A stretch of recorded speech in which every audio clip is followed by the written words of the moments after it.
What's up, Starcraft fans? Today we're doing the tier list for Dance Dance Evolution on Missed Opportunities. Brian, let's hear the mutation. Missed Opportunities is the map where we have to clear out terrazine geysers for Stetmann's bots to harvest. Then we have to protect said bots from enemies. If we lose more than one bot on brutal difficulty, we lose the game. Enemies move really fast and sometimes get stronger when they damage things. They are guaranteed to transform when they get a kill. Your forces also can't attack for a short time when a hybrid dies near them. So that is Missed Opportunities with Moment of Silence, Speed Freaks, and Transmutation. We have Sticksbender and Twotuuu in the call with us today. How are you guys today? Great.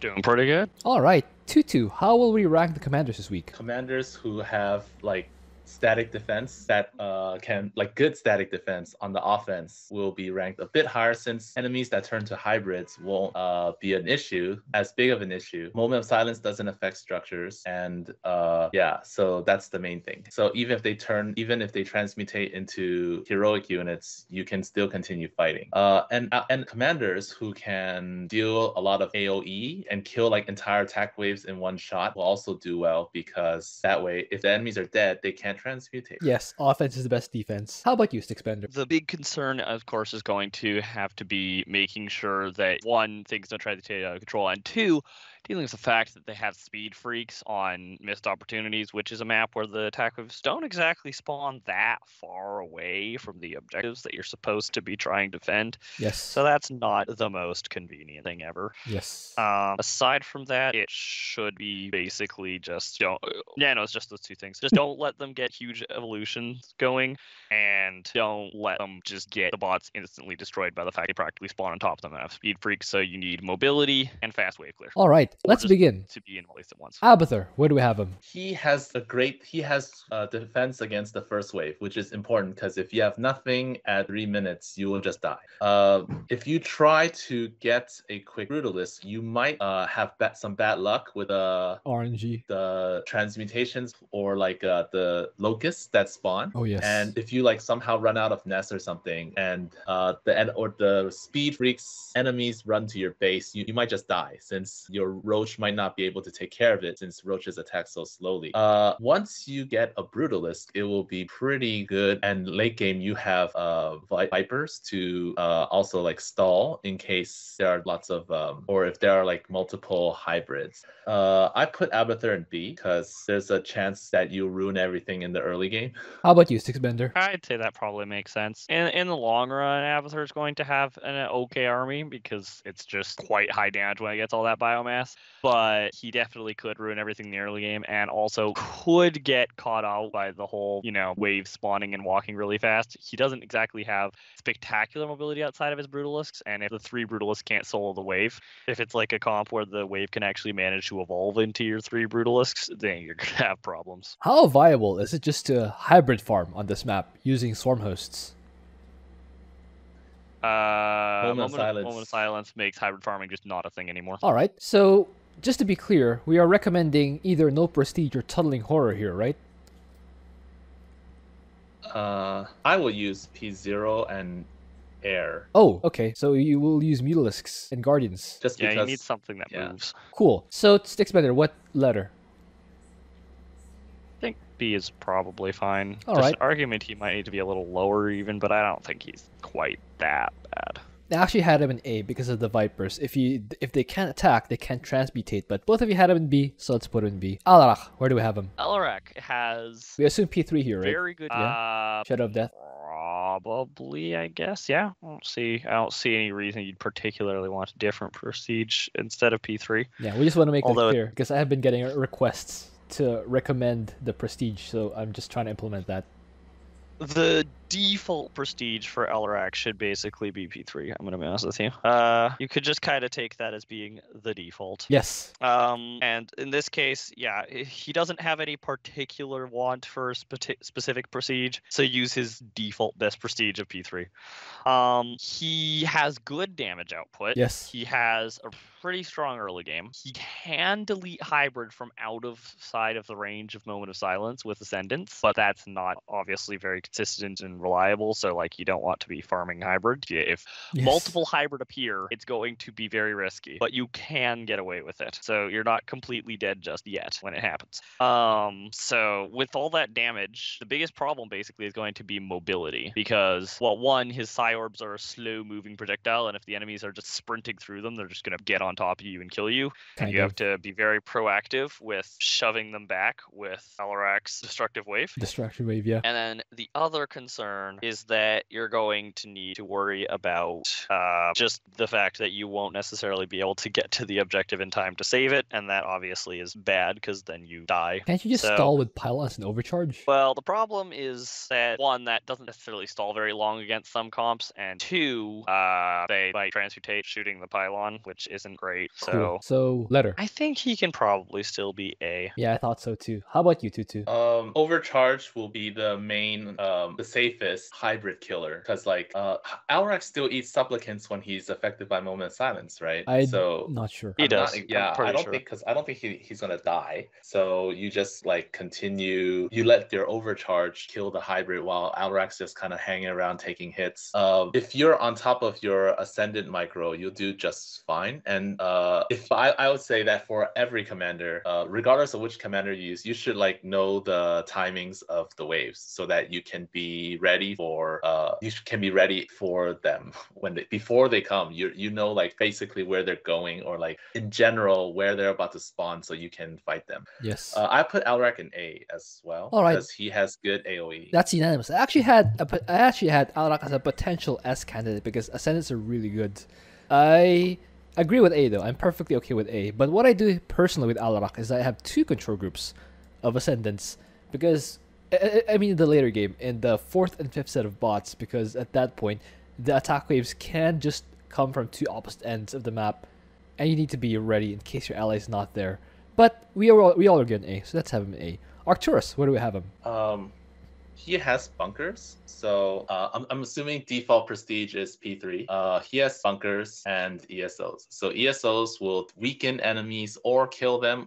You don't need a lot. You just need I would just get like 4 or 5, and you clear like the next area. So like when you're in the early game, you can put ESOs at the right natural around there, and you could clear the 3rd area. And then when the 3rd area is clear, you can put a few after the first wave of the 3rd area. You put some like at the 2nd area, and you can clear the 4th area. So like you just kind of slowly clear stuff with no risk at all, since they can't fight back. And your explodey guys will attack Amon stuff even if you die. And you have bunkers, which don't care about Moment of Silence. So I put Manx in S. How about you, Sticksbender? Yeah, explodey guys being able to give a buffer, plus the bunkers that make sure your guys don't die to feed transmutation.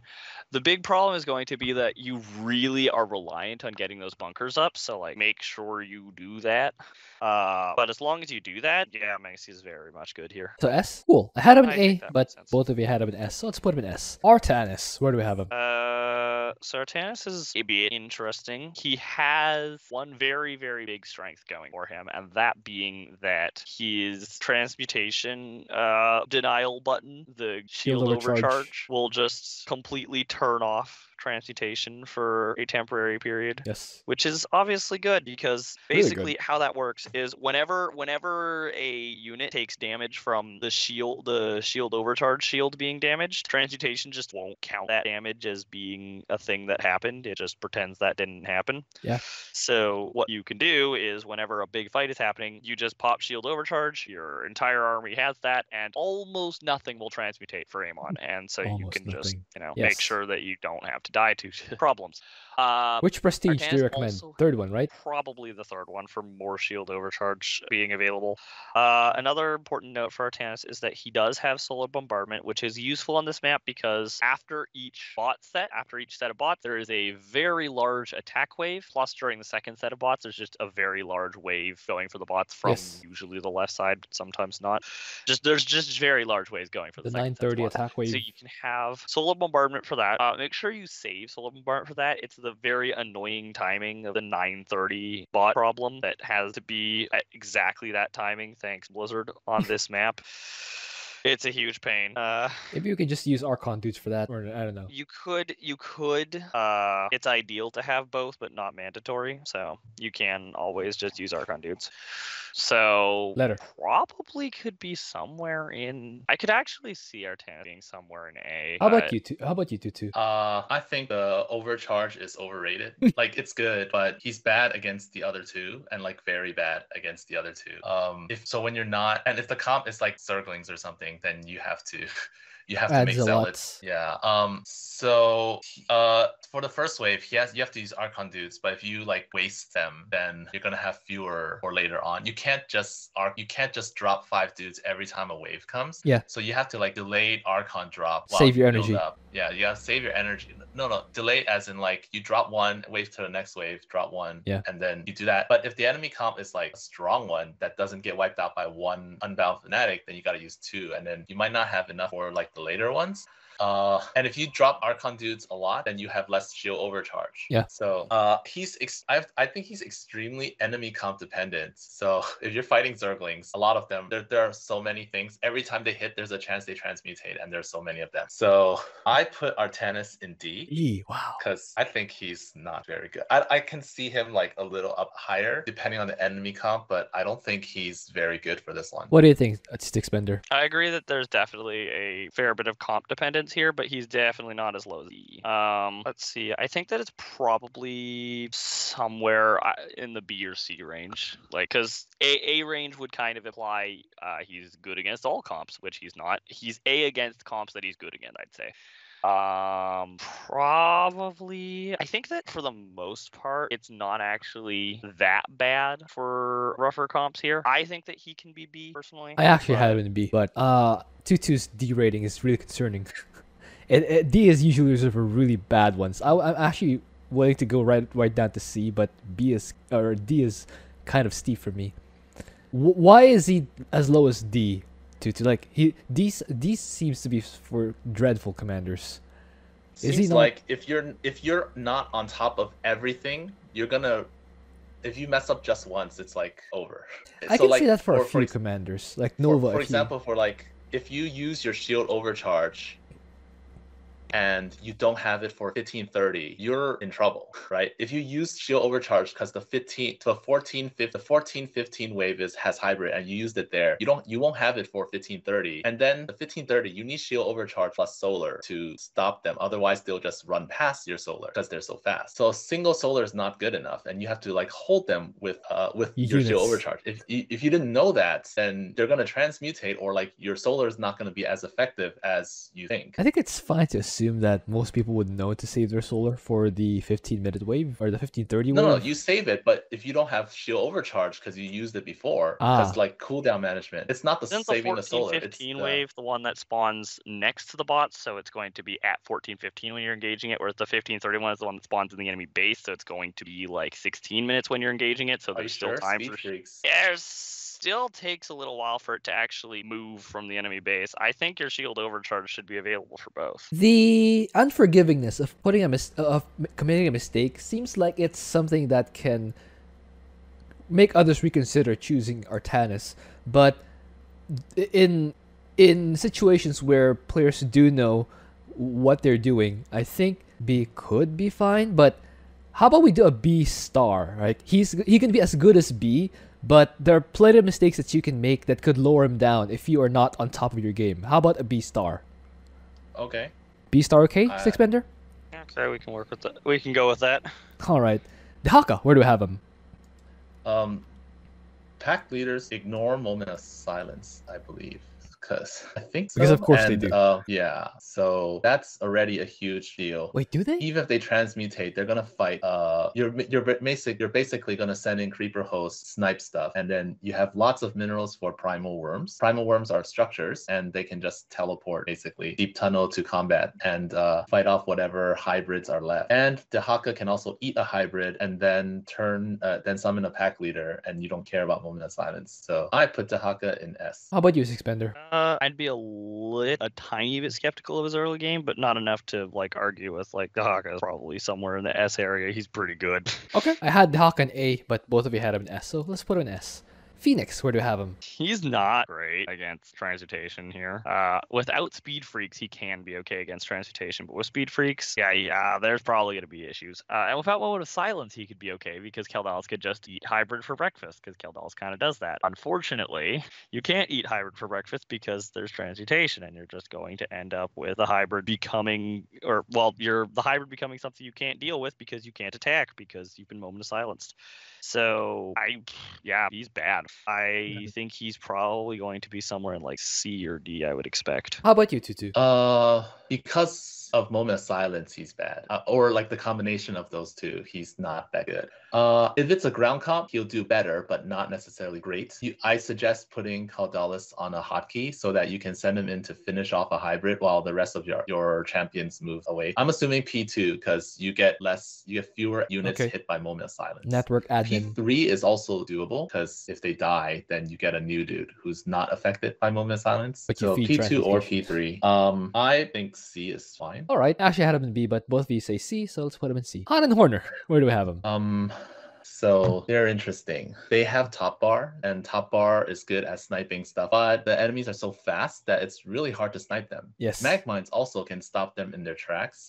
If you're fighting Terran, you can use wraiths, but then they might hit like bots. So like when they get to the bot, you can shoot them down because they'll start attacking. The bot will put up its shield, and then they'll probably die like to your either like some stuff die to Magmines or strike fighters. Reapers.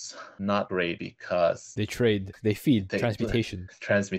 Yes. You You probably shouldn't make carrier galleons because the interceptors will trigger Transmutation. So you go Wing Commanders So here, maybe right? P1, P2 might be better Wing because Commanders. you use like Hellbats to veer them and then mostly use like Battle air cruisers. units to deal the damage. Stuff like that. Yeah. I put them in C. How about you, Sticksbender? I suppose I can see them in C. Just like Phoenix, it's You kind can of just see a thing of, them. they're pretty bad. Yeah, All I right. can see them. All right. Yeah, they're just kind of not great. I had them in D, but both of you had them in C, so let's put him in C. Karax, where do we have him? Is good on the flip side because of how he can just use Ignore. top bar to obliterate waves before they can really do that much.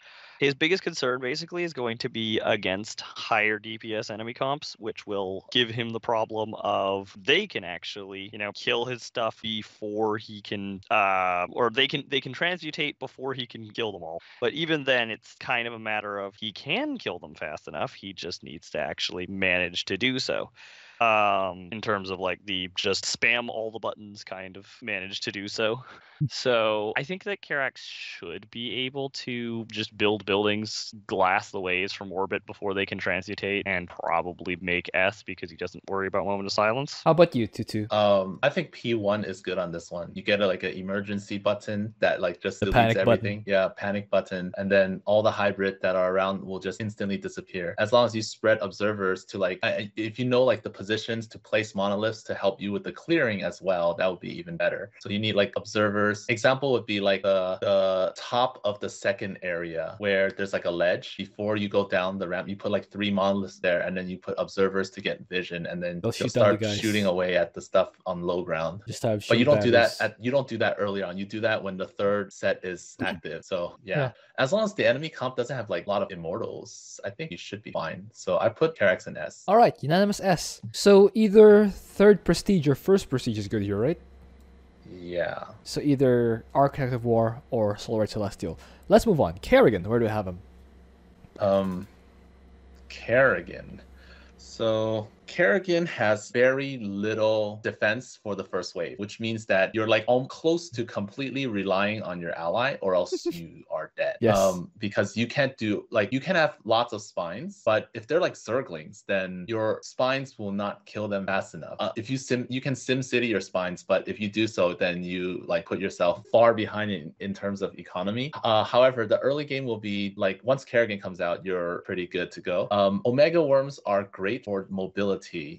But if you can't take advantage of the mobility, they'll get killed before they'll get killed and enemies will transmutate. So Yes. if for example you leave one in the second area, then when it's the fourth area, you forget there's one there, or you can't you couldn't get into the worm and then get out in time, and then now they killed it and they have transmutated a few times. Yes. Also, Kerrigan micro is extremely important because if you don't enter an Omega Worm before Moment of Silence hits, then you will be stunned. And if you're stunned, your army is probably gonna be stunned too. Yes. Most likely, you're gonna only use Ultralisks. Hydralisks, I think, are not good. They'll just get killed and help transmutation. Sure. If they're air units, they'll transmutate to a ground unit, and then you kill it. You can use P2 or P3. I use P3 so I can snipe hybrid from farther away. Yeah. I put Kerrigan in C. How about you, Sticksbender? I feel like Kerrigan would probably be better than Phoenix and Han and Horner, but I definitely would agree that she's not going to be ideal. So, there's maybe an argument for putting her in B, but I'm okay with C. All right. I actually did have her in B, but both of you had her in C, so let's put her in C.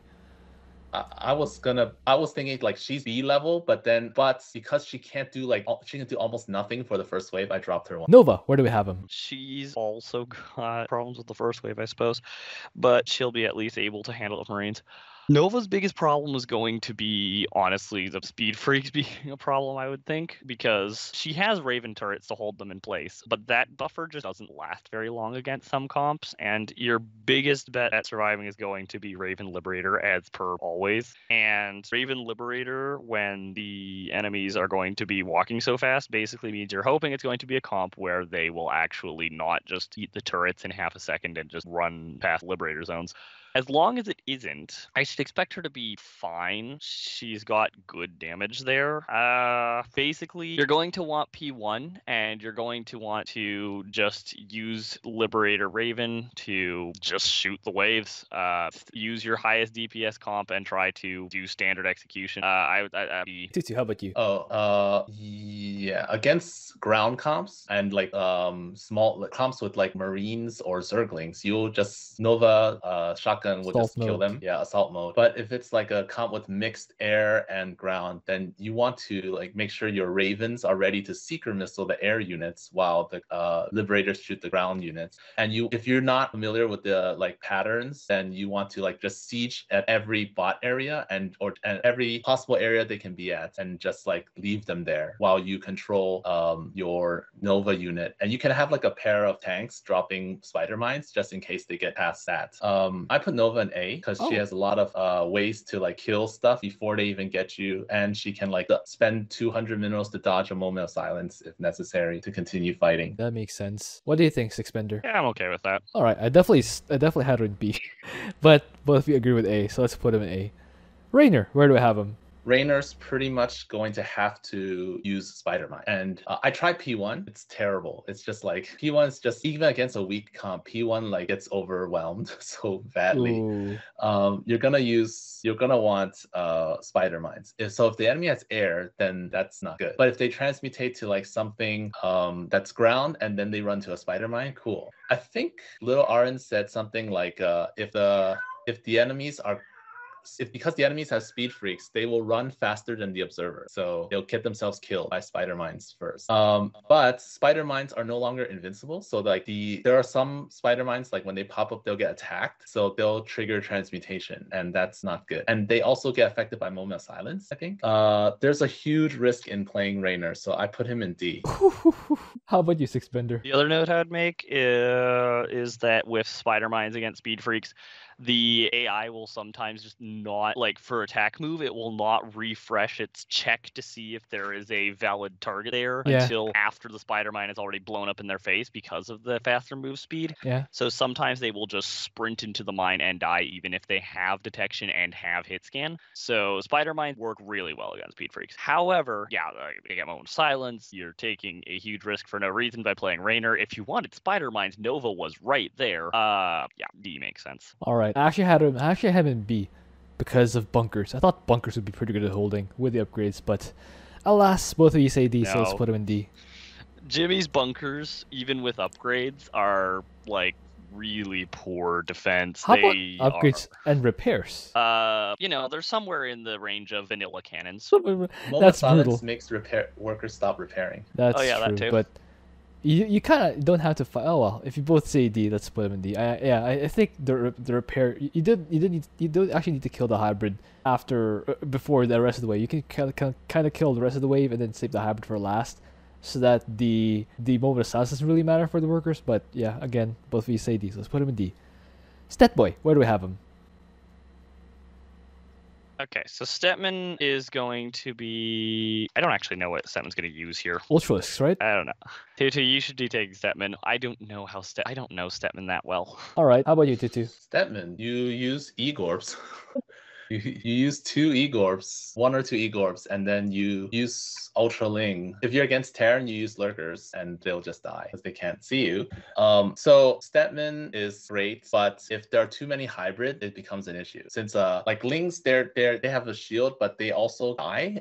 They also get overwhelmed. I guess the Zerglings could just be the cleanup crew when there are only hybrids left. Yeah, so that's. But then like if there are like 3 hybrids, you gotta like at least make sure Gary doesn't get affected by a moment of silence, while the other guys just kind of hold the hybrid in place. If there, what if the Zerglings are only for cleanup, then why not just have spine crawlers as the cleanup crew? They won't get affected by moment of silence. Use the Ultras for everything else, Ultras and Igor for everything else, and then for the hybrids, just have spine crawlers there. I would say Zerglings survive longer than spine crawlers. So even like if the Zerglings aren't attacking, they still have a shield. They still have a shield. That like makes as sense. long as Gary doesn't get affected, you can still keep damaging them. All right, letter. I put Stetmann in A. All right, I also had him in A. Stukov, where do we have him? What prestige first for Stet Boy? Second one, right? Always the second one for Stukov. Or for Stet Boy. Definitely P2. Stukov, what prestige?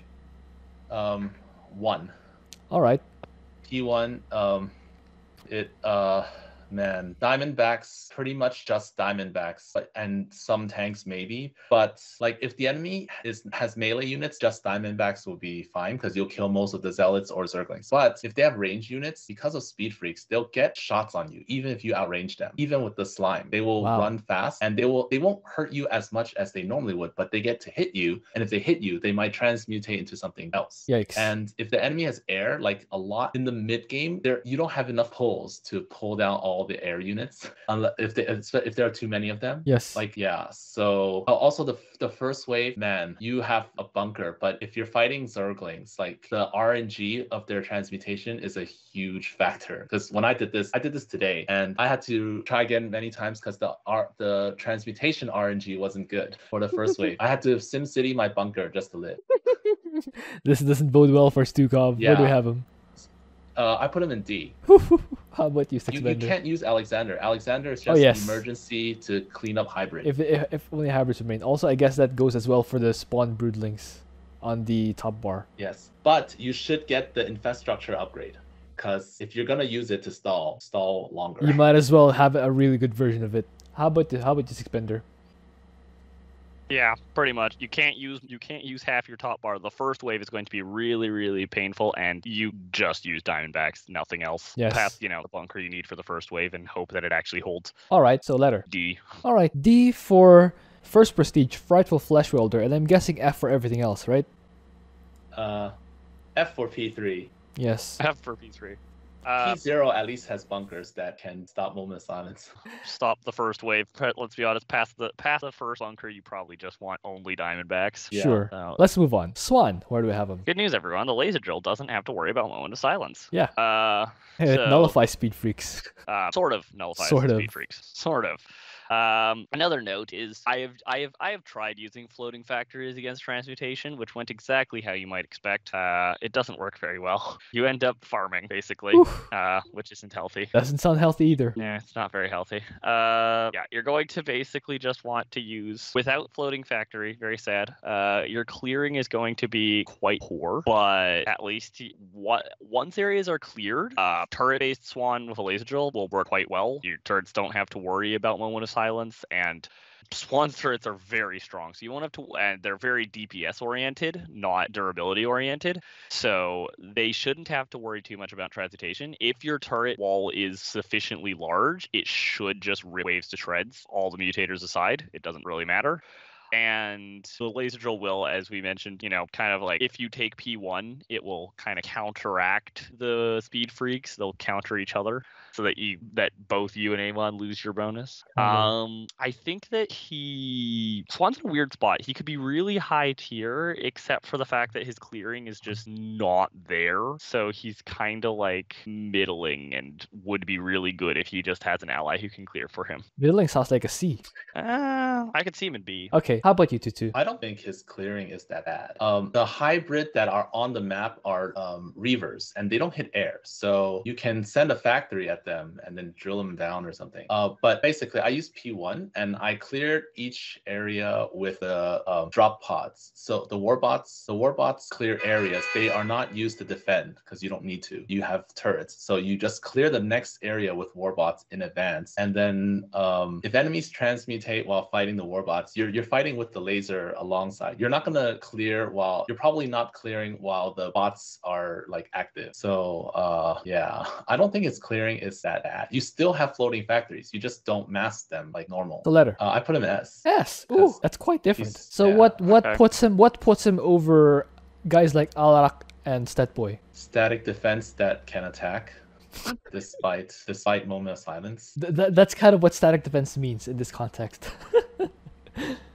But basically, the only reason I didn't put him in S is because I kind of like figured that the problem with the warbots would be that you can clear the first two areas fine, and then the third area where the fourth set of bots go to is where usually I run into complications when trying to use just bots to clear. Okay. So you're okay with S? No. So how you would transmutation kind of helps clearing, because if they transmutate, they'll just walk to your static defense turrets and get shredded. Yes. All right. The problem is that like how many did you use multiple sets of bots to clear that left area, or? Let me see. Okay, after checking, I used the warbots basically when it's off cooldown, and the first set was used to clear the first and second areas. The 8-minute one cleared the third area. The 12-minute one went to the fourth area, and then the 16-minute one around 16 minutes also went there. So I used 2 sets to clear it. All right. Okay, that's what I expected. So you're both okay with S? I think that clearing is going to be a little bit tight on Swann, but if you are on top of your warbots, then it is fine, I guess. I kind of expected that the warbots might have a little more trouble than that, but if they can do it just fine, then yeah, that's like the only thing that was keeping out of S, because his turrets are good. They're good. So yeah, all right. Okay. I definitely had him in B, and the way to describe sound like A, but both of you had him in S, so let's put him in S. Let's move on. Tychus, where do we have him? That's me. Tychus, he has instant wave delete buttons. So if you're fighting Terran that's not infantry, or if you're fighting Protoss, you get the extra damage gear, assuming P2. Yes. And then if you have Sirius nearby, even if there are hybrids, you just throw down some turrets and then let the turrets take care of. Or you have Sam. Sam can stun the dudes and then like teleport away. You probably don't need Odin that often. You don't need Odin to clear areas because the bases are so weak. So I would say Medivacs. Yeah, I put Tychus in A because the control and stuff they're important, and you got to be on top of things, but he's really strong. How about you, Sticksbender? Wave delete buttons are good. The other note I would have for Tychus is that he's got great crowd control. Sirius has the fear on his basic attacks and turrets, which when the enemies are it's confusion? No, it's fear, it's confusion on Vega. Anyways, when they're feared, they're not shooting things, which means they're not transmutating. Yes. Similar thing of Blaze slowing into oblivion. Similar thing with Vega casting confusion on the enemies. I don't think they can transmutate from shooting each other. Yeah, and just mind control. But also, I don't think they can transmutate from shooting each other. I think they have to shoot commander units to transmutate. I think so. Yeah, I think so. So, yeah, like lots of great crowd control, lots of great wave delete buttons. Tychus is A. There's an argument for S. I definitely had them in S. It's that easy. Honestly, yes. Yeah, my question was, why not S? So yeah, now you get it. Why not S? Okay. I don't know. Twotuuu, why not S? Why not S? I don't have a good reason, except like he can't stop allies' mistakes as well as the other 4. Can't stop. If an ally basically he can't handle hybrid trains. Yes. If you're on top of your game, then he's like probably top FA. I would say like really good. All but right, like fair enough. Again, if keeping it's not the lone wolf unanimous buff and stuff, that's If it's not unanimous, it's not S. So that's all. That's all the explanation they need. If Twotuuu thinks that fixing your allies' mistakes is important, yeah. How well does Manx handle hybrid trains? I guess probably Bunkers, okay. just bunkers and exploding vampires, probably. Yeah, It depends I feel how like many. it very much depends how many. Depending on the size of the hybrid train, Manx is probably the worst S tier at handling hybrid trains. Personally, I'd rather have Tychus than Arcturus here. Maybe I'm in the wrong, but Yeah. I'm actually kind of. That's actually what I'm thinking too. Is because just the fact that like Manx is gonna run out of money if his ally is making mistakes. Manx kind of needs to keep everything under control, or else he just can't. Manx can't afford for things to get out of control. Basically, he doesn't have that kind of extra money rolling around. what do you think, Twotuuu? I don't have a very good reason for not S, so I can see like he deletes waves. Yeah. So what did I fight at? Yeah. I think. All right. How about this? We put him in A for now. We'll see if everyone else fits, and then after everyone, I'll ask whether he does deserve to be in S. Huh.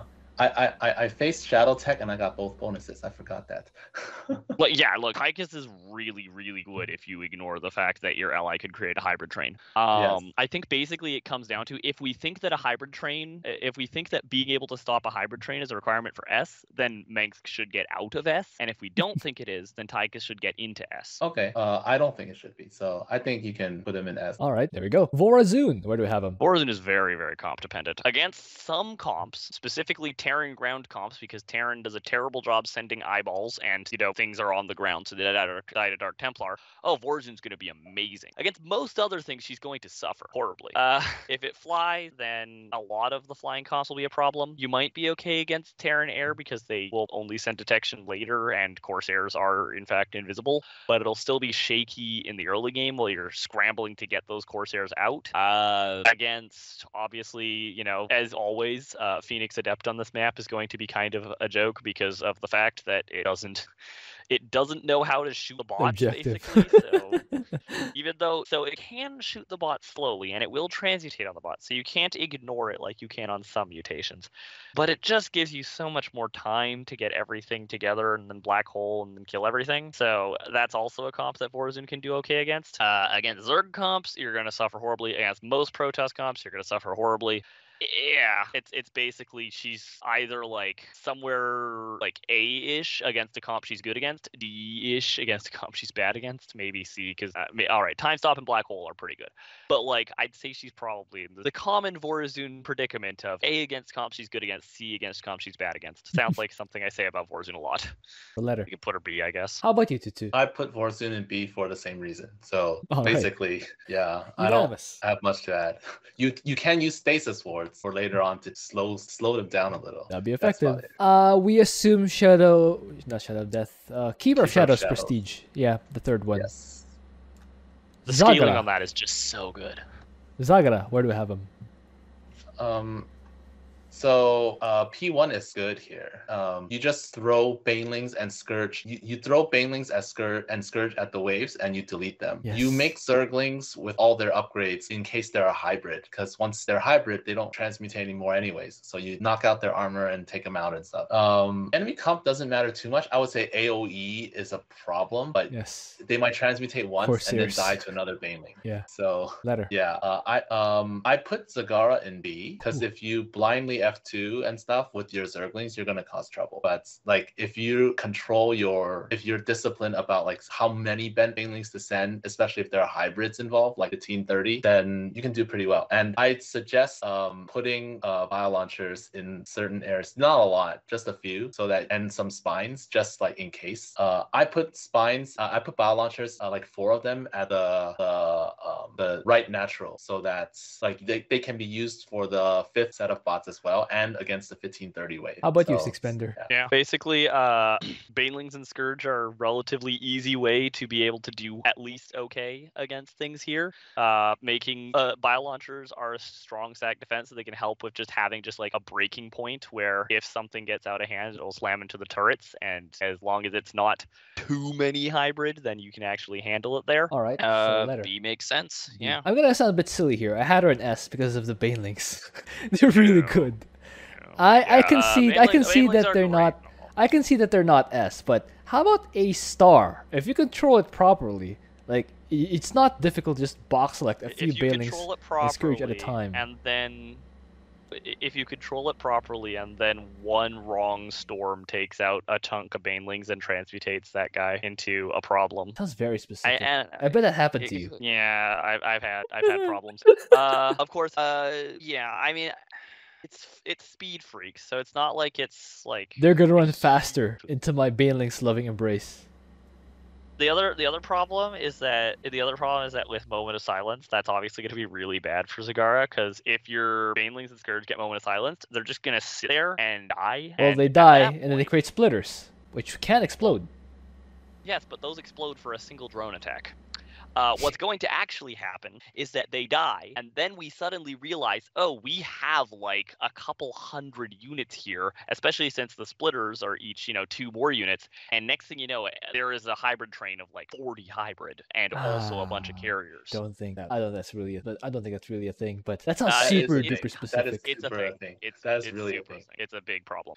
Basically, Zagara has to be really careful around hybrid, because if the hybrid dies and there's still other stuff that wasn't the hybrid alive when the hybrid dies and Moment of Silence is everything, you can run, but you're going to have a lot of stuff transmutate before you can get out. All right, so both of you had him in B, so let's put him in B. Zeratul, where do we have him? Zeratul has strong buildings, so he can just let the buildings deal with literally everything. So you can that's just good. get S tier like the other building commanders. What do you this is think? this is a week where buildings are good. Buildings are good. What do you think, Twotuuu? Yeah, and I don't. There was actually yesterday I did the no mining for this one, and it was really hard. But Oh, oh I can no! imagine. Hard no I mining was- challenge. Put him down I at D was- tier. I'm really proud of this one because it was so difficult, and it had to be like planned, and RNG was involved to make sure that they go My the right way. goodness. Twotuuu, But everyone. yes, Letter. It was a S. I mean, if no mining is possible at all, that kind of indicates S. Cool. So there it is. Good stuff, Zeratul. Back to our original question. Does Tychus deserve to stay in S, or does he go down to A?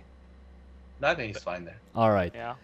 Also, I still stand by, if Tychus goes down to A, Mengsk also does, because Tychus and Mengsk are basically like tied for power level here. Maybe. Let's. Maybe honestly, I'd put a slight bias towards Tychus even. I'd say I'm for the leaning actual toward rankings- Tychus personally. For the actual rankings, Mengsk is the bottom of S. Do we promote any one of these guys to double S? No. No. Who's best in S? None of them is spectacularly far above the rest. Who's best in S? Zeratul? I think Mm. Dehaka. Is it Karax? Dehaka? Is it Dehaka? It might be Dehaka. It might I think be it might Dehaka because he's Impalers? ready by 3 minutes. He's ready by He's 3 ready minutes. by 3 minutes. He's ready by 1 minute.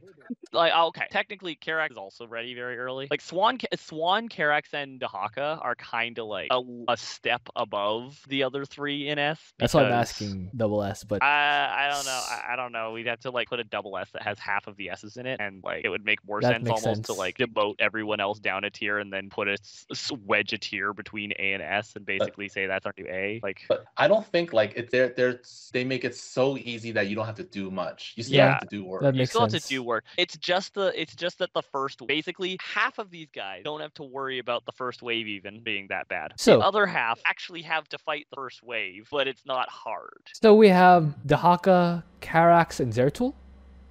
Or Dehaka, Karax, and Swann are the top 3. Dehaka, Karax, and I'd Swann say. are the top 3. Zeratul has like the biggest thing that's holding Zeratul back literally is the first attack wave. Zeratul doesn't spawn until 4 minutes, So you got to spend like 800 minerals or 560, whichever one you choose. depending on At like your mastery. Yeah, you have to use a legendary legion call down to deal with the first wave. So, it who is will top get out S? of hand if you try anything else. Who is top of S? It's either That's Dehaka or really Karax. I think I might lean toward Karax here because he doesn't Oh, need to be Karax. paying attention to the map. If he has cadence where the I feel like enemy waves Karax will has to spawn, pay more attention to the map than Swann does, actually, personally. because The difference, the thing is, because Karax turrets, if left alone without top bar support, will probably run into problems because, as I mentioned, they're not DPS oriented, they're durability oriented, and that can be a problem. Basically, Karax needs to pay attention to the map because he needs to be on top of glassing enemies as fast as he can, right? Like I mentioned when I was talking about Karax, the biggest thing that could go wrong for Karax, you get a high DPS enemy comp, which allows them to transmutate quickly, and therefore, if you don't shoot fast enough, then that high DPS comp can become a slight problem because things will transmutate out of control before you fire at them. If you're paying attention to the map and firing immediately at enemies, it doesn't matter what enemy comp it is. You will just blast them. However, Alright. you basically, depending on the comp, you have a variable window of how quickly you have to be on top of shooting them. So Karax has to be quite attentive, I would say. So who's top of S? Dehaka? Probably Dehaka. What do you think, Twotuuu? Yeah, pack leaders, Pack leaders great are for insane. doing a lot of things, holding Pack them leaders- in place. All right. And also just, it's relatively easy. You don't have to know how to set up a defense. You just throw a pack leader at it. You don't have to aim. You don't have to know how to set up a defense. You just chuck a pack leader I think we at it. never talked about which units we'll go for as Dehaka. Do we go for Mutalisks or We go for Creeper hosts. buildings. And Creeper hosts? All right. Yeah. So Yes, creeper hosts, but also lots of buildings. So- Because your buildings can deep tunnel. Karax is second in S, right? I would actually put Swann against Karax. Swann? Swann above Karax personally, but I'm okay with yeah. that. How about you, Yeah. Twotuuu? Swann over Yeah, that's fine. Karax? Okay. Then Karax, then Zeratul or Tychus? Zeratul will be next, I think. Yeah. Then Tychus, then Arcturus. Okay. Who's top of That A? makes sense to me. Stetboy? Top of A?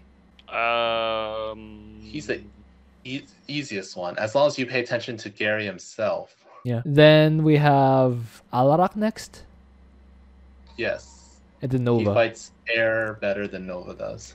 Cool. For B, who's top of B? Zagara? All right. I'm okay with Zagara. And I then guess, yeah. Abathur, because of disabling cloud.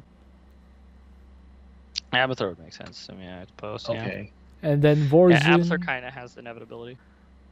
I don't know where to put Vorazun because like she's literally in B just because we're compromising between the fact that she could be A or she could be C depending on the comp. It's really impossible to pinpoint a specific home for Vorazun. Yeah, but Artanis is a D tier candidate.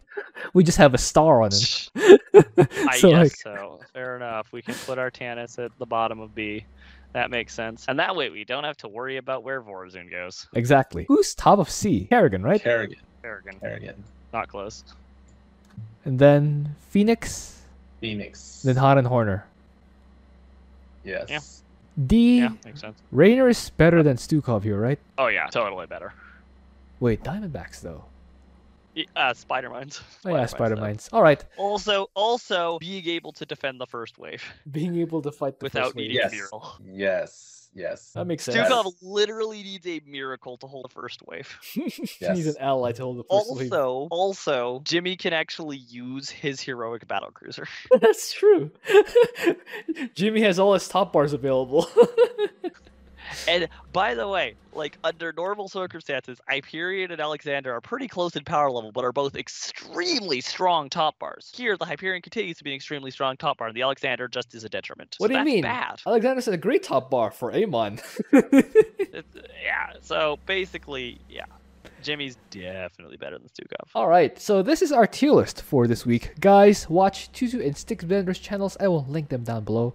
And I will see you guys next time.